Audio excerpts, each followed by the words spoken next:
माझा बाप तिथे उपाशी तापाशी पडलेला आहे। या सरकारला काही वाटत नाही। ज्यांच्याकडे लाखो करोडो लोकांची संपत्ती असते तुम्ही त्यांच्या आरक्षणाच्या विषयावर बोलू शकता आणि माझा जे गरीब समाज आहे, जे दलित समाज आहे त्यांच्या प्रश्नाकडे या शासनाचं का लक्ष जात नाही?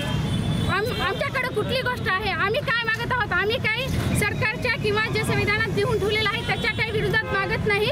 जे आमच्या हक्काचं आहे तेच आम्ही मागत आहोत। मग आमची मागणी का रास्त होत नाही? आमची मागणी का शासनापर्यंत पोहोचत नाही? किंवा आमच्या समाजाला पहिल्यापासून आताच नाही प्रत्येक वेळेस मातंग समाजावर कुठल्या ना कुठल्या प्रकारचा अन्याय अत्याचार होत असते। प्रत्येक वेळेस मागाचं आहे मंदिरात गेला म्हणून मारता तुम्ही, मागाचं आहे हलक्या जातीचं आहे खालच्या जातीचं आहे असं फक्त आमच्या जातीसोबत का होत असते? मला याचा जाब विचारायचा आहे। आणि जे आमचे सर जे बसले आहेत ते तर उठतील न उठतील माहीत नाही, पण की नाही या शासनाला खबरदारी घेऊन आमच्यासाठी काही ना काही करावंच लागेल, काहीतरी योग्य पाऊल उचलावं लागेल। आमचा जीव जरी गेला तरी आम्ही इथून आता उठणार नाही, कारण आमच्या समाजासोबत खूप दिवसापासून अन्याय होत आहे। अनुसूचित जाती आरक्षणाचं वर्गीकरण झालं पाहिजे आणि लवजी साळवे मातंग समाज अभ्यास आयोगाची तात्काळ अंमलबजावणी झाली पाहिजे। त्यासाठी 12 दिवसापासून आमरण उपोषण चालू आहे।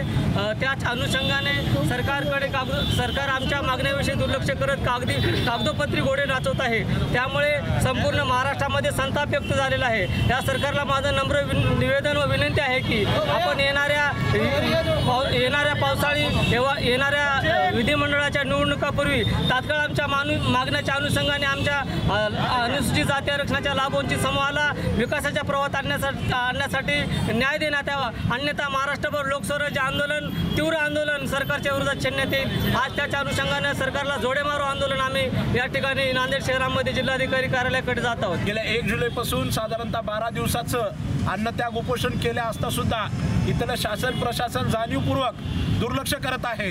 कुठल्याही प्रकारची मागणी आमची रास्त होत नाही। आमच्या मागणीकडे सरकार एक क्षुल्लक कारण म्हणून पाहत असतं तर येणाऱ्या काळामध्ये आम्ही सुद्धा कायदा हातात घेऊ शकतो। आमचे पोरं सुद्धा रस्त्यावर गाड्या जाळू शकतात।